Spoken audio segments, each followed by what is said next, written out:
Here I am in animation switching video. So this is a new iteration just for this video so that I can go back to the one without the additions I'm about to make. See what I'm saying? So I can go through it in class with you from the earlier version. So this is just for this video. If I hit the play button, we should see, yes, we're seeing the idle animation, and we shouldn't see any walk animation. It takes a while for it to get through the idle animation, but I believe it's through it now. No walking, right? So the reason for that is if I click on this thing, either in the hierarchy or in the scene, and hit the animator, I can see the walk animation is applied, but the transitions here between idle and walk, it says no exit time, so that means they won't idle once and then go to the walk, which is what we want. We don't want it to walk until we tell it to. And then we have a little warning here. Transition needs at least one condition or an exit time. So no exit time, and there's no condition. Condition list is empty. So that's why this has appeared. And it says it's going to be ignored, and it is ignoring it. It's ignoring the transition to walk. It won't walk. Let's give it a condition to make it walk. So up here you might see layers with the base layer, and you know what, I have to admit I have never used like multiple layers. I don't know what that means in terms of animation, but parameters is the I don't know why conditions and parameters. Maybe conditions are a kind of parameter. Maybe that's why there's two different words there. Yep. So this list is empty, but just this little plus sign here as well creates new items. We start here. Float, decimal, floating point decimal numbers and integers are just both different kinds of numbers. Don't know what these are useful for. Never used them. Boolean is a conditional that sets either true or false. It has a condition that's either true or false. There may be other actual Booleans. There's like Boolean logic is like a very simple logical form. And the trigger will the difference between Boolean and trigger is trigger will start the process, and then and that's all. A Boolean will set a condition to true, and then if we want it to stop whatever the animation is, we have to set this to false. Now, I was trying this with trigger, and I had a little trouble with it, but I think I figured out how to use the bool instead. So either one might work. I've used, in fact, when we have like kick animations or punch animations, things like that, jump animations, we will trigger them because we don't want those to go on until we tell it to stop. But walking is a little bit different, so let's use the bool. And I'll call this walk. Notice the capital letter. That's not important. I can use a lowercase. Just I have to remember what I've done here. Yeah. Okay. And so it is a Boolean. Booleans are little square objects. Here we can show a trigger is round, so that's how you can tell the difference. And I think I can delete that. Okay, so this is a walk Boolean. And then over here, the condition, instead of has exit time, we're going to use a condition to trigger the, I shouldn't use the same word, to cause the transition. So the list is empty, but if I click here, if there were other items here, there would be more choices, but there's just one. So I'm going to say, and true is the right one. So we're going to set it to true in code. And then when it's false, let's set this to walk is false. So that, and maybe we'll get rid of this exit time. And maybe that's the way we should go. So now that's the transition from walk to idle. So if I'm in idle and I want to get to walk, I need the walk transition, the walk Boolean to be true. And if I want to go back to idle, I need the walk Boolean to be false. Does that make sense? Okay, so let's go back to, let's just look at our scene for a second. Nothing is setting that to true, so it should just idle. We can let it run for a minute. So down here, I'm going to look at it like this. Okay, this is probably better for now. So here I have my model, character model. The scene settings and tutorial info were all originally in the assets folder. This dummy model female probably belongs with my model. I think this is an animation element. Will it tell me more if I hover over it? No. This is definitely an animation. The input system actions were part of the original thing here, and the README, right? So these are all animations that I downloaded. So it's getting cluttered here, so let's do something for a moment first, and that is right-click anywhere in the Assets folder and say Create Folder, and we'll call this one Animations. And just to have less of this mess. And while we're here, we'll do it again. Create.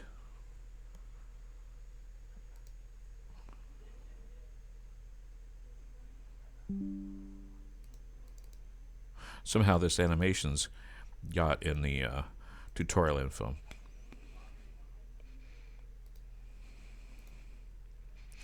Back to Assets, right click here, Create Folder.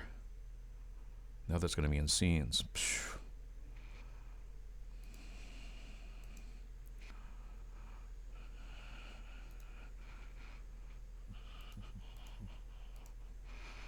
Assets.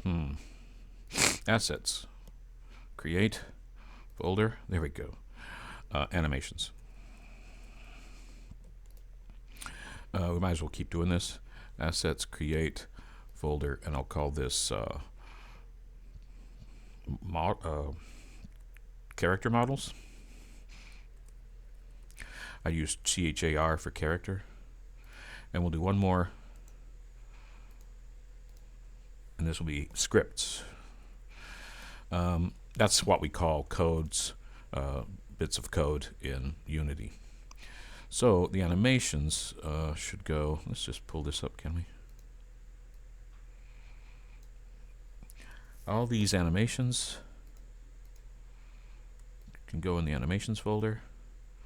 I think this dummy model female, I'll just put it there. I don't know. The idle animation. Good. The scripts, we don't have one yet. Character models, I'll take this Kevin Iglesias and drop it in there. So this is just a little neater, that's all. All these other folders were already there. So let's go into scripts. Right click here and create. And now we're going to create a mono behavior script. Now there are other kinds of scripts we can create here, but the mono behavior script has a format that we need. So before I click away, I should rename it. So when I first create it, it's highlighted there. It expects a new name.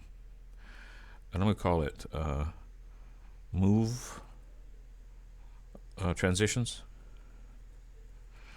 Because move transitions, not walk transition or something like that, because it might be that that later I have other transitions that have to do with movement. Let's turn this off and see if I've totally broken anything. I did test this. If this is off, if this is on, if the play is on, certain changes that I make won't be saved. But I think the code and other things remain. It just may not be applied, so I may have to apply the code again or something. It's just the main thing is always turn this off before you make big changes. So this, my move transitions is still here, and let's see, my assets are still the way I had them, so that's fine. None of that got undone. Scripts, move transitions, double click that, and so it will launch Microsoft Visual Studio. If you don't have this already on your laptop, it may ask you to download it. You can use other text editors. you should go ahead and get this when it asks you to get it. I can't. Maybe it's bundled now with Unity. I don't know in the 6000s. Main thing is if it says, "Hey, you should get this," go ahead and get it.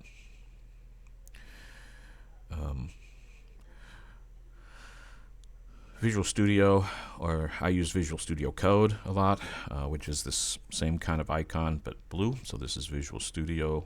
This is Visual Studio Code. Okay, so what's going on here?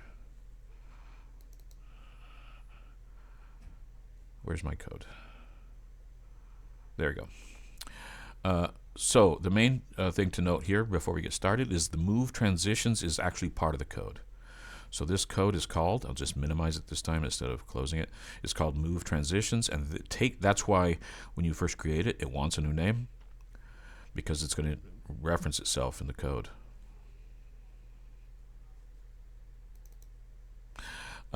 So if you change the name in Unity, make sure you change it in the code. That's a real key element. So it says using Unity Engine. This is like including a source code.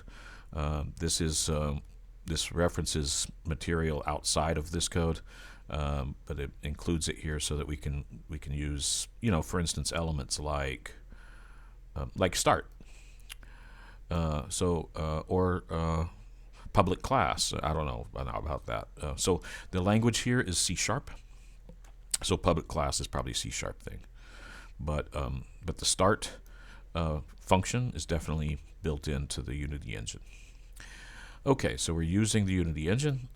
We have a public class, move transitions, that's the name of this code, mono behavior. Don't know what that means. I don't know why it's mono. Can we not do stereo behavior? But I do know this. So a class is a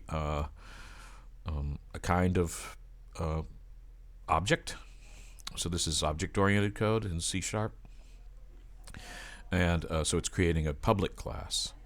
And then it has a comment here. We know it's a comment because of these slashes. It's color-coded like a comment.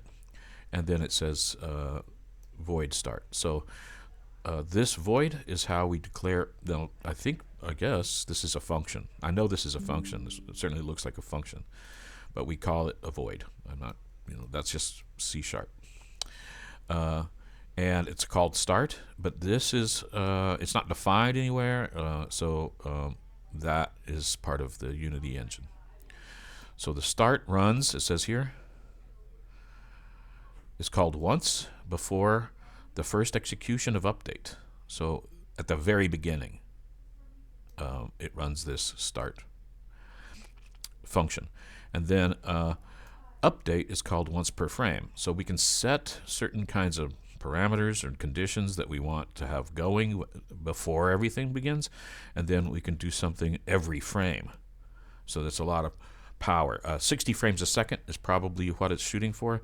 Depending on your processing speed, it may be lower than that, but I don't think it gets higher. So it's going to go as fast as it can up to 60 frames a second is my belief. In other words, it's not going to run 100 frames a second by accident just because it can. That's also good. So in the start function, we want to add some code, and then we're going to add several lines of code down here in the update. So the first thing I want to add here is a variable. I'll put it before the start, because I want to access that variable in the start function. So before it runs, I'm going to say private. There are two kinds of variables in, at least in Unity. I'm not sure how this works in C#, outside of Unity, but private variables don't appear in the inspector. Literally, if I make it a public variable, the inspector will have a little field where I can type in changes to that, which is handy. So for instance, if I have a move speed and I'm not sure how fast that speed should be, I might make it a public variable and then keep trying different numbers in the, I don't know, this is kind of abstract. We may do that later, then you'll get it. Animator So animator is if I hover over it, you can see it's a class in the Unity engine. So it already exists. I'm referencing it here. ANI. I could call this anything. I'm calling it, this is the name of the variable. I'm calling it Annie for animation, no capital. I just have to remember. I could call it Steve with a capital Q. It doesn't matter what I call a variable.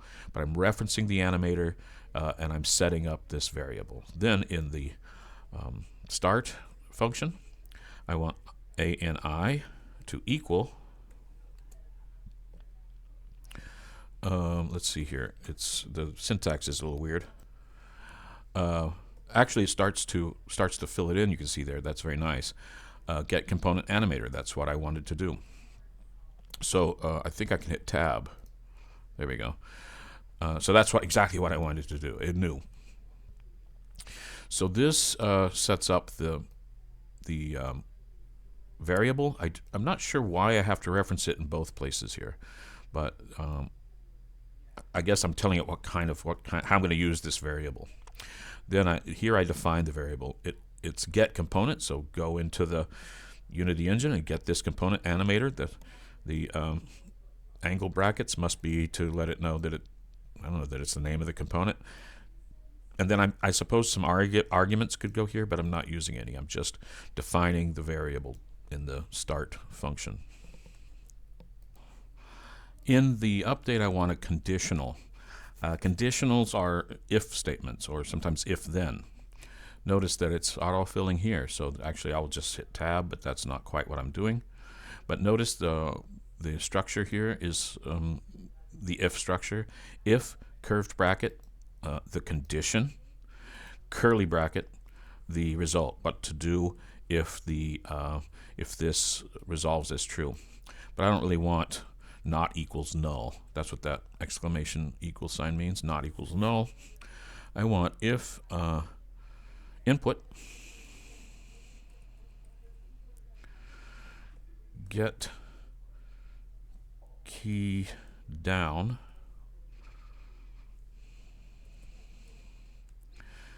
key code dot s. Oops, and I think it needs a capital S. I should mention this. So at the end of this line, you see the semicolon. In the end of this line, you see the semicolon. In functions, they don't have that semicolon structure, but all what I call the command lines do. So this is a command. This is a function, and it contains commands. And so this needs I guess it doesn't, but in here it will. Annie set bool and then quotes walk, and then after the quotes comma true. So if every 60th of a second it will check to see if the key has gone down. I think this is only called once, not as long as I hold it down. But whatever, we can check that in the documentation, and I've put the documentation for scripting in Unity. I've put the link on the main page of the canvas. You can look at get key down. I think it's called once. If input.getKeyDown keycode.s, so in other words, if somebody has pushed the S key, right, then Annie set Boolean walk to true. Meaning, and we can save this, meaning that, well, let's just see what happens. I guess I made a change after saving. So this transition, this move transitions animation script should be applied to, I guess, to the dummy here. Now if I click the dummy, we can see a couple of things. Here's an animator. I think that came with it, this animator component, but here's the move transition script as well. And we can try what happens. Okay, compiler errors, great. So this is a great function here. Asset scripts move transition. Semicolon expected. Nice. And I can click, I guess it's double click on these, and it will take me here, and maybe, yeah, it highlights the line, or it comes right down to the line. So that's very handy. Sometimes you might think it's annoying, but let me tell you, it's handy. Okay, and then I guess I can pull this down.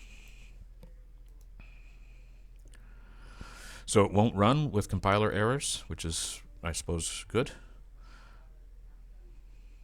And there we go. So I hit the S key, and now it's frozen. So something has gone wrong with the way I've set this up.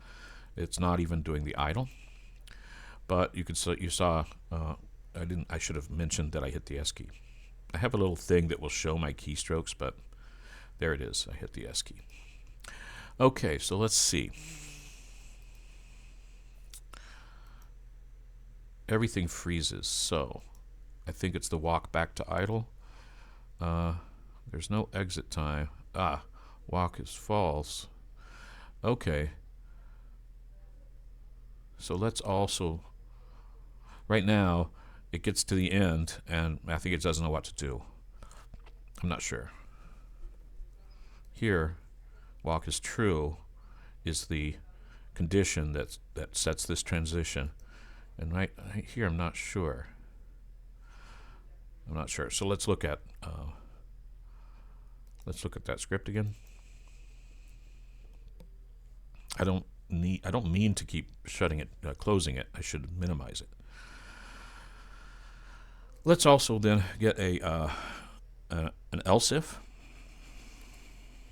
and it's structured just like. Okay, and we can tab through and get that.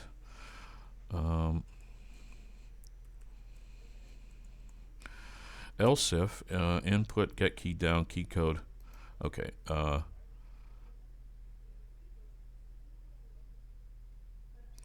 I think maybe I say here get key up, and it looks like maybe that does work because it's yellow, the same color. That's just so helpful. So get key up, key code is S. Then we'll just evaluate this Boolean to false. I don't think this will fix anything, but I do believe this is how we get in and out of the Boolean. Sorry about that. Coughing jag. So if the key goes up, we'll set the bool to false. I don't know that this will fix anything, but we'll save this. And here's S. Oh, okay, and it's frozen again. Okay, so let's look at the parameters we've set up on walk. We double click it. Notice that here it's selecting the package we got this walk out of. This walk is lowercase, and this idle is uppercase, and that bothers me a bit.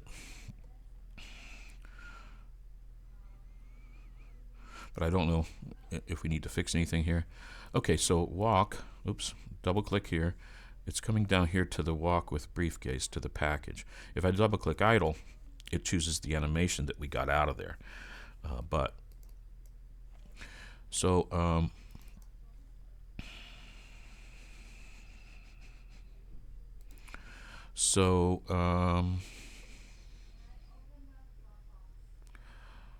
Loop time. So let's put loop time on for the walk. Yeah. And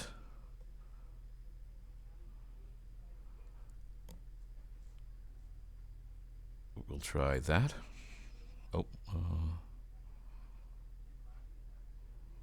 Unapplied import settings. I think that has to do with the fact that we've made a change to the package, but we dragged this version out here, so I don't know if this saves it.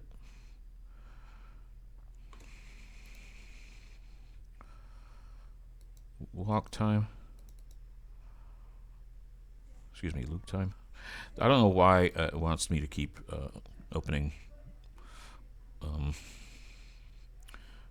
Probably that's Maya. This has a loop time turned on. This doesn't. Oops. Just check these. Yeah, so they're still there. I had it in play. I don't know what all. Okay, and then S. There. Now. Okay, so now it keeps going forever. Yeah. So that loop time on the walk.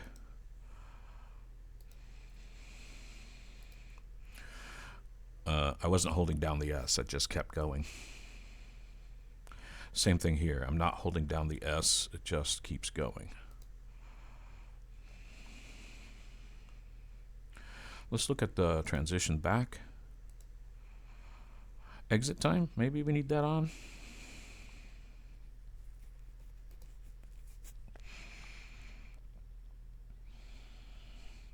So I'm just hitting it once, and I'm going to hold it down for a second.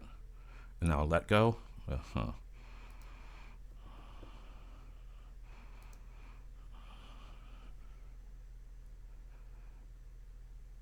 I'll just click it once, not hold it down.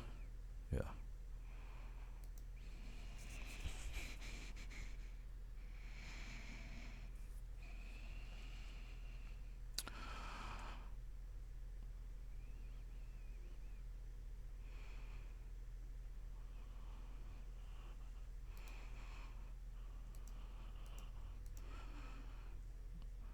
If walk, this is the transition from idle to walk. If walk is true, that should be, you should go to walk, and we set that, I think, correctly. This is, if walk is false, we should transition back to idle, and we're not doing that. So,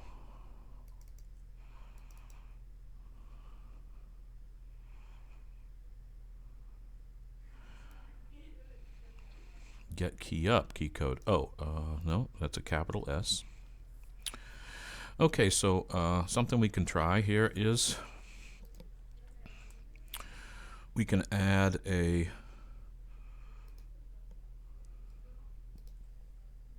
log to the console.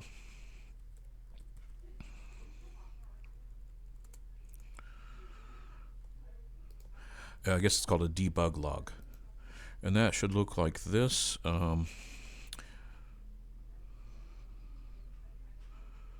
Yep, debug.log.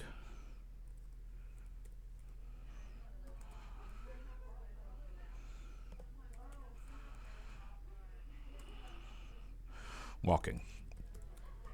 Oh, I guess I don't want it here. Let's put the semicolon. I don't want it here. I'll put it here. So again, that's Command X. Gives me that great copy and delete. So if I push down the S key, I should get this debug log. And I believe I will get it once, not as long as I hold it down. And then this one, we should get not walking. So this should, so the idea is after this fires, then this will fire, and we'll get a little message in the log in the console. The console's here. Here's the console. So we should be getting a little message. Let's put it on console here. I'm just going to push S one time. Okay.